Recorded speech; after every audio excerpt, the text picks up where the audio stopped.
Welcome to the deep dive. We cut through the chatter to give you the real context. Today, we're taking a really close look at an actor whose career isn't just a straight line. It's more like a complex, maybe calculated high-wire act. We're talking about Scarlett Johansson. Mm-hmm.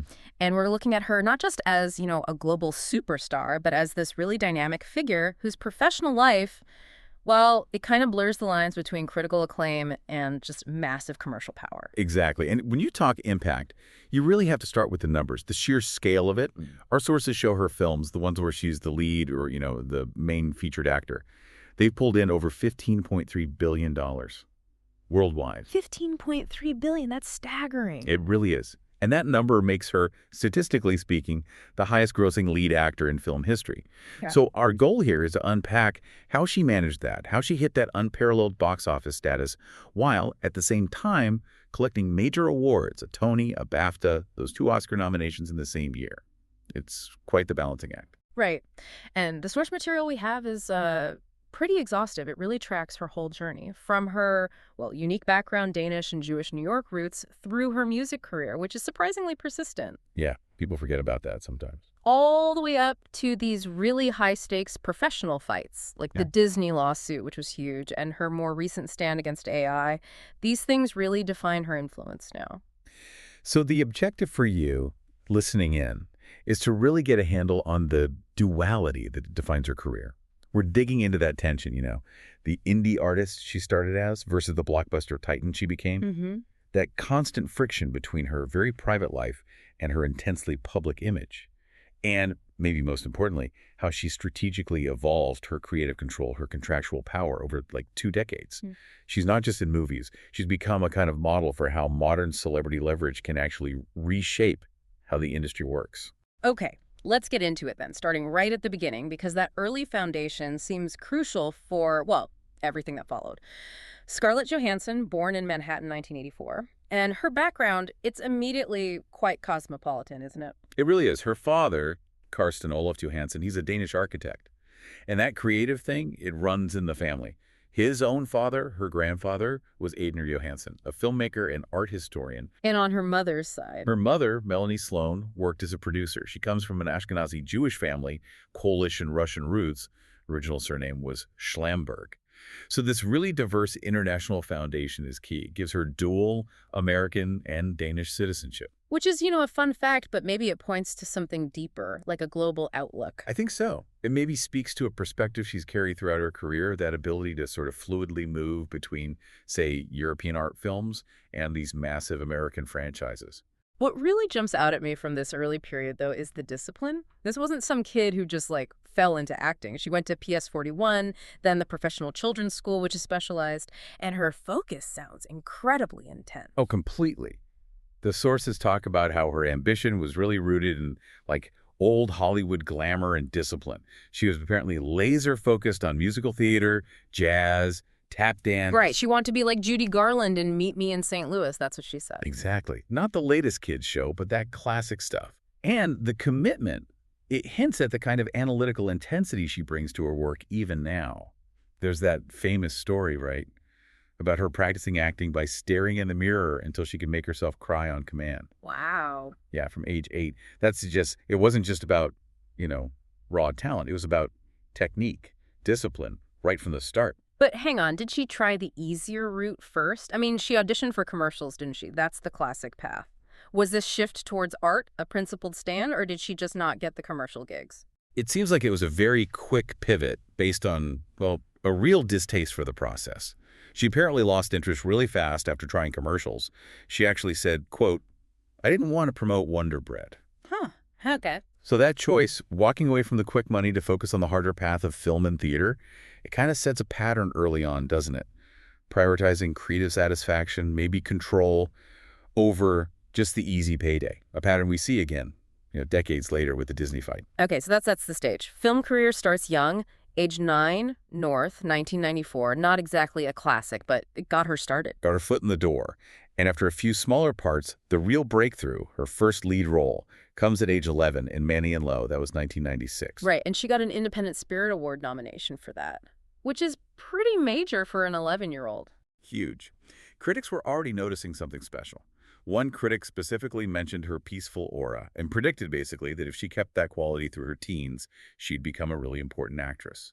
So right away, she's positioned as this serious prospect, not just, another child actor. And that serious prospect idea got a huge boost with The Horse Whisperer in '98, working with Robert Redford, who also directed, and he had that famous quote about her. 13 going on 30. Yeah.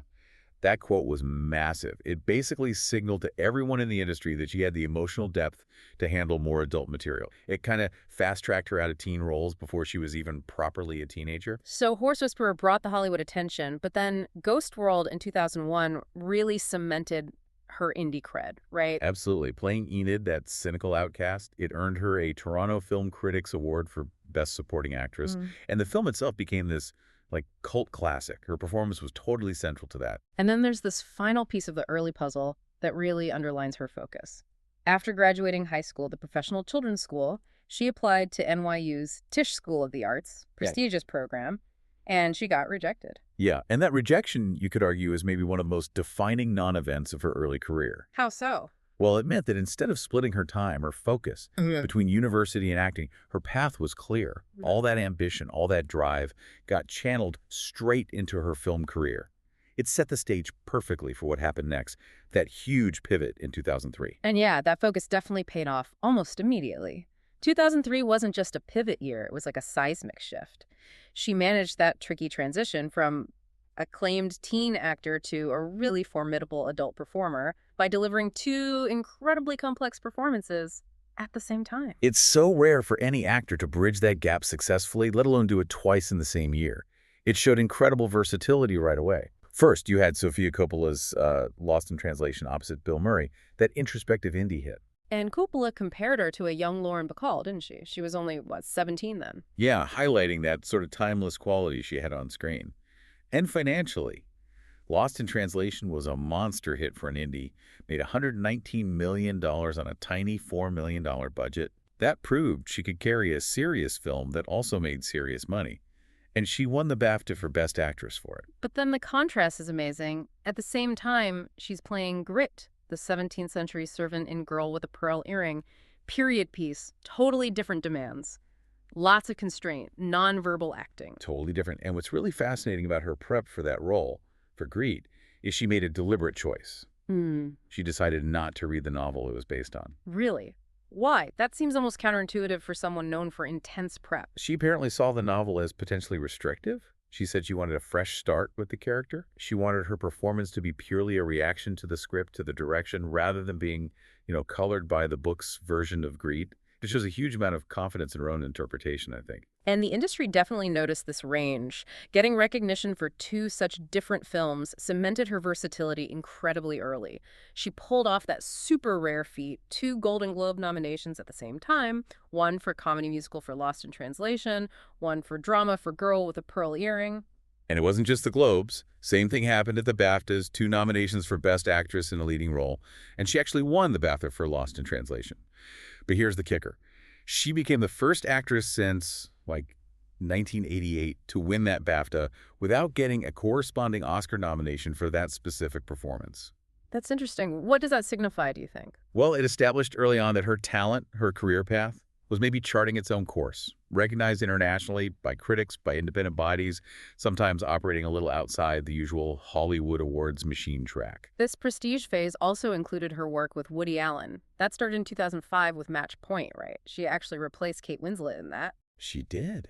And it was clear Allen was just, captivated by her. He famously called her beautiful and sexually overwhelming. Right. And she went on to make 2 more films with him. Scoop in 2006, and then Vicky, Cristina, Barcelona in 2008, which turned out to be one of his most profitable movies. So again, it shows her being able to navigate these, prestige European-style collaborations while still building her blockbuster potential back in the States. Her resume was becoming impossible to pin down. She definitely seemed to be consciously trying to balance those worlds. Like in 2005, she did Michael Bay's big sci-fi action film, The Island, with Ewan McGregor. She talked about how grueling that was, 14-hour days. And the reviews were, mixed. Yeah, not a huge hit. But then, almost immediately after, she switches gears completely and works with Christopher Nolan on The Prestige in 2006. Totally different vibe. Totally. And Nolan, who's known for being meticulous, right? He specifically said he valued her ambiguity and her shielded quality. He felt it let her character stay mysterious. So that ability to jump from the chaos of a Michael Bay set to the precision of a Nolan set, that shows incredible professional adaptability. Not many actors can do that seamlessly. And we absolutely have to talk about her going back to the stage. Despite all this film success, she made her Broadway debut in 2010 in Arthur Miller's A View from the Bridge. Which was fulfilling that childhood dream, right, of stage work. And she didn't just show up. She really delivered. She won the Tony Award for Best Featured Actress in a Play. Which wasn't without some controversy, was it? The whole Hollywood star taking a theater award thing. No, there was definitely some criticism, people suggesting maybe she was taking a spot from a dedicated theater actor. Yeah. But she addressed it head on, acknowledged the frustration, but really defended the work she put in, stressed that it wasn't some vanity project for her. Right. Which sets us up perfectly for the next massive leap. If 2003 was the pivot, 2010 was basically liftoff into this totally different stratosphere of global fame and, frankly, unprecedented financial power. We have to talk about Black Widow, Natasha Romanoff, the MCU. This is the role that really fuels that $15.3 billion box office number we mentioned. She landed Black Widow in Iron Man 2. That was 2010. Famously, it was after Emily Blunt had to drop out because of a scheduling conflict with Gulliver's Travels. But then the story about her preparation is amazing. She dyed her hair red before she even officially had the part, right? To convince Jon Favreau. Yeah, it shows incredible preparation, but also, like you said, a willingness to put her own skin in the game, literally, before the studio was fully committed. That level of personal investment isn't necessarily standard, but it clearly showed Favreau how serious she was. Especially since Black Widow was, at that point, the only major female hero in that early MCU lineup. Exactly. She needed to prove she could handle the physical side. She did intense stunt work, strength training. And importantly, she always talked about admiring the character's humanity, her strength coming from skill and grit, not superpowers. She seemed invested in making the character more than just, the token female support. And she ended up playing her in 8 films altogether, including anchoring some of the biggest movies ever made, like The Avengers, Captain America, The Winter Soldier. The sources mentioned that on Winter Soldier, she and Chris Evans actually felt comfortable enough to write some of their own dialogue. Which shows just how much creative input she eventually commanded, even within that incredibly tightly controlled Marvel system. And think about the demands during Avengers. Age of Ultron, she was pregnant with her first child. They had to use all sorts of tricks, close-ups, doubles, costumes, visual effects to hide it. That's peak professionalism under pressure. But here's the thing, the duality again. Even while she's deep in the MCU, making insane money, becoming globally famous, she's still actively seeking out these massive artistic risks. Look at 2013, 2014, 3 major sci-fi films. And 2 of them are about as far from Marvel as you can possibly get. This is where you see the power of that MCU paycheck, right? How else does an actor go from the most polished, controlled franchise ever to driving a beat-up van around Scotland, improvising with people who don't even know they're in a movie? That's the artistic freedom that commercial success buys you. Okay, first, Spike Jonze her in 2013, just her voice. Playing Samantha, the AI operating system, she replaced Samantha Morton in that role. That's a huge risk, relying solely on your voice. She said it was challenging, obviously, because you have fewer tools, but also really liberating. She had to convey all that humanity, emotion, even melancholy, just with her voice, and it worked. She won Best Actress at the Rome Film Festival for a voice-only role, which is pretty extraordinary. Then there's Jonathan Glazer's Under the Skin, same period, playing an alien femme fatale in Scotland. I mean, this film is the absolute antithesis of a studio blockbuster. Oh, completely. She had to learn to drive this van, improvise scenes with non-actors on the street who had no idea they were being filmed for a movie starring Scarlett Johansson.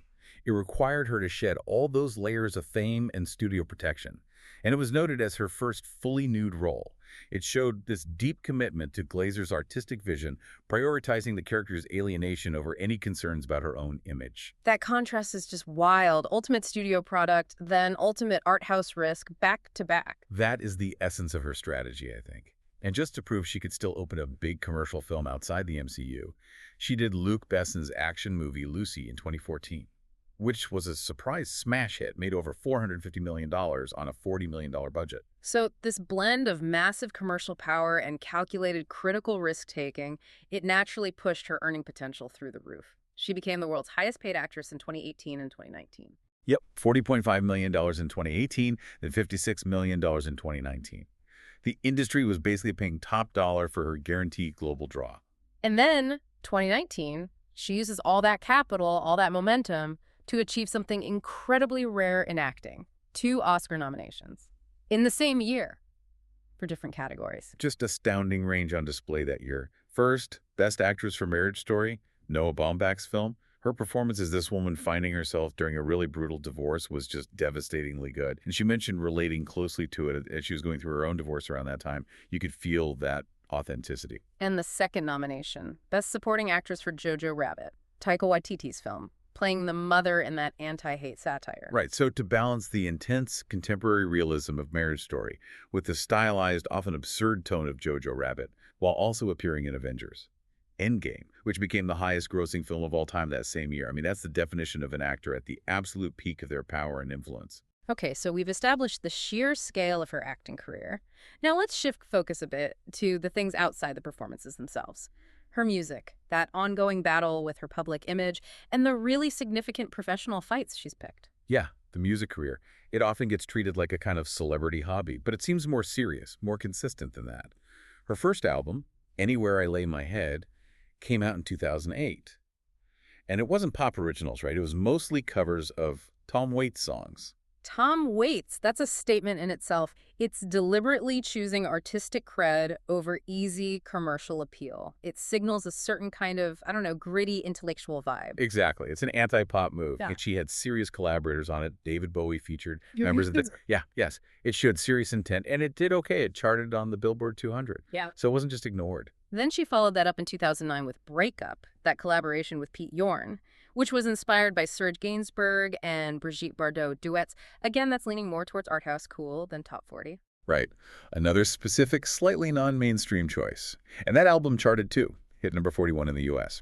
And she kept doing music stuff, even during her biggest Marvel years.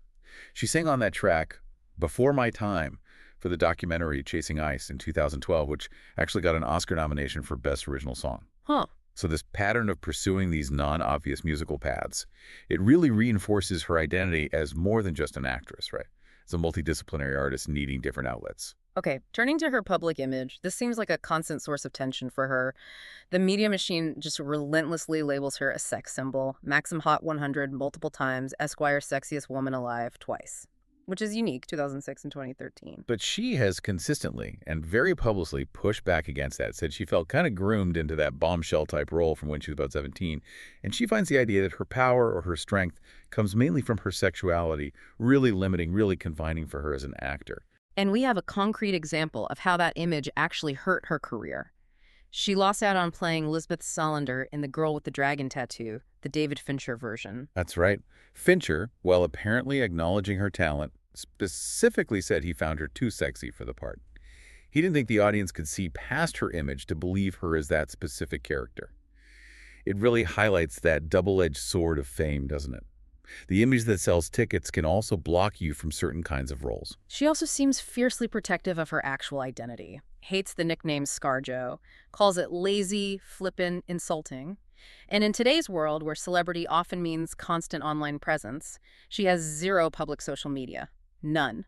That's almost radical for a star of her level. It's a very deliberate boundary, isn't it? A professional choice to keep the performer separate from the private person.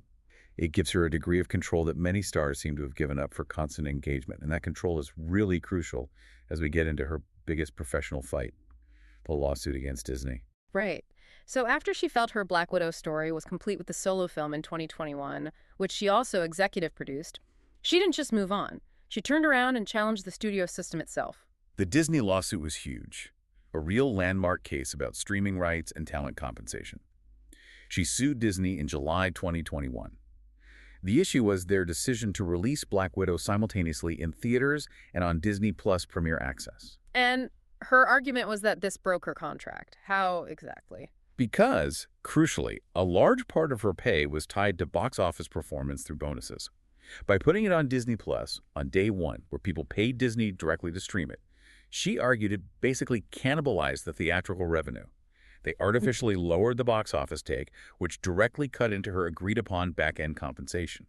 She claimed Disney prioritized boosting their streaming subscriber numbers over honoring her contract. Disney's initial reaction was pretty harsh, wasn't it? They publicly released her salary figure, $20 million up front, and kind of implied she was being greedy or insensitive to the pandemic situation. It was surprisingly aggressive, and it backfired. Her own agency, CAA, publicly slammed Disney for attacking her character and weaponizing her salary. Yeah. The whole thing blew up into this symbolic fight for talent rights in the streaming era. But the key point is how it ended. She settled, right, and seemed to come out on top. Yeah, they settled in September 2021. Terms weren't disclosed, but the reports widely suggested she got a massive payout, maybe over $40 million total, covering what she likely would have earned from those box office bonuses. Wow.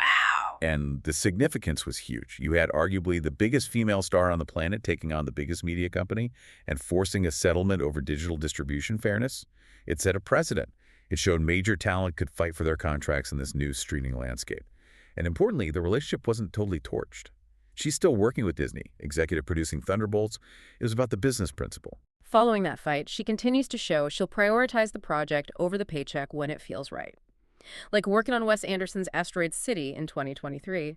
Reports said she took a massive pay cut for that, like SAG-AFTRA minimum, just over $4,000 a week. Which is just worlds away from her $56 million a year, right? Yeah. It proves she uses her leverage strategically. She can demand tens of millions from Disney when her contract is breached, but she'll work for scale to be in a Wes Anderson film. It confirms that strategy. Use the commercial power to buy creative freedom. And maybe the clearest example of her expanding influence, moving beyond just acting or producing, was the OpenAI controversy in May 2024. This feels like a direct continuation of the Disney fight about control over digital assets, but now personal ones. Absolutely. She publicly called out OpenAI for releasing a chatbot voice that sounded, well, strikingly similar to her own. This was after she had specifically declined their offer to license her voice. She felt the resemblance was deliberate and, frankly, unsettling. By going public, she used her massive platform to raise alarms about unchecked AI development and the need for clearer laws around using people's voices and likenesses. It's another example of her leveraging her fame for broader, industry-wide ethical issues. And she's even moved into directing now, with Eleanor the Great set for 2025. The career just keeps expanding its scope. Okay, maybe we should touch briefly on her personal life and activism, just for context. These things inevitably become public when you're at her level, and sometimes controversial. Sure. Relationships first, she's been married 3 times. First to Ryan Reynolds, the actor, from 2008 to 2011. She mentioned later maybe romanticizing marriage a bit then, being only 23. Then her second marriage was to Romain Doriac, a French journalist, from 2014 to 2017. They have a daughter together, Rose. And her third and current marriage is to Colin Jost, the comedian, since 2020. They have a son together. Okay. And on the activism and philanthropy side? She's been involved with quite a few causes, supported Cancer Research UK, Too Many Women.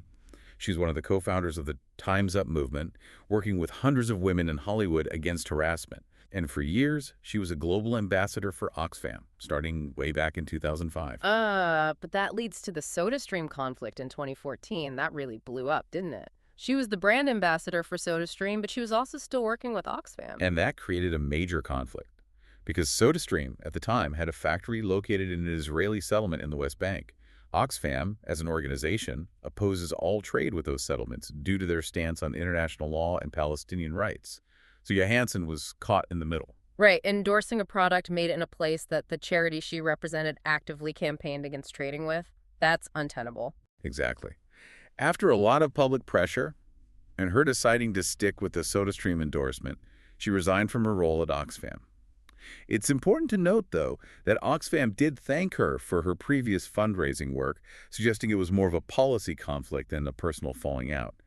But it really highlighted how tricky it is for global celebrities to navigate these politically charged commercial endorsements. And her direct political engagement. She's registered as an independent, historically. Yeah, but she's actively campaigned for Democratic candidates. John Kerry back in 2004, Barack Obama in 2008 and 2012.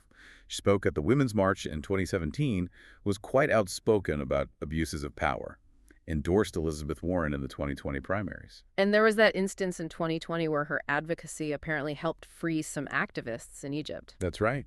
Reports indicated her public pressure contributed to securing the release of 3 jailed civil rights leaders. It's a pretty clear example of her global fame translating into tangible political leverage on the world stage. Okay, so let's try to wrap this up. We've tracked Scarlett Johansson's journey from, well, that intensely disciplined kid practicing crying in the mirror, wanting to be Judy Garland, Right. to becoming the highest-grossing lead actor in movie history. Over $15.3 billion at the box office. It's just an incredible arc. And the narrative is defined by that constant duality, isn't it? That Yeah. strategic use of both critical acclaim and massive financial clout. Winning a Tony on Broadway, winning awards for just her voice and her, while simultaneously being the face of the biggest franchise on Earth for a decade. Getting those 2 Oscar nominations in wildly different films in the same year. And maybe most significantly for the future, how she's consistently used the power that comes with that success, pushing back against being typecast as just a bombshell, founding her own production company, taking on Disney over streaming rights, and now raising red flags about AI ethics. She seems determined to use her leverage to shape her own story and maybe push for broader changes in the industry. Her career really is a masterclass in converting that immense box office value into genuine creative freedom and increasingly contractual power. Which leads us to a final thought, maybe. Go for it. Considering her unprecedented financial success and these recent, very assertive moves to protect her rights and image, the Disney lawsuit, the OpenAI situation, what ultimate power does a star at this level actually have? Not just to pick roles, but to fundamentally reshape the business and ethical practices of Hollywood itself, especially these really tricky, fast-moving areas like digital distribution, AI likenesses. Her fights might be setting precedents that impact everyone in the industry long after any single film fades. It seems like massive commercial power might now be the most potent tool for driving contractual and ethical reform in Hollywood. What do you think?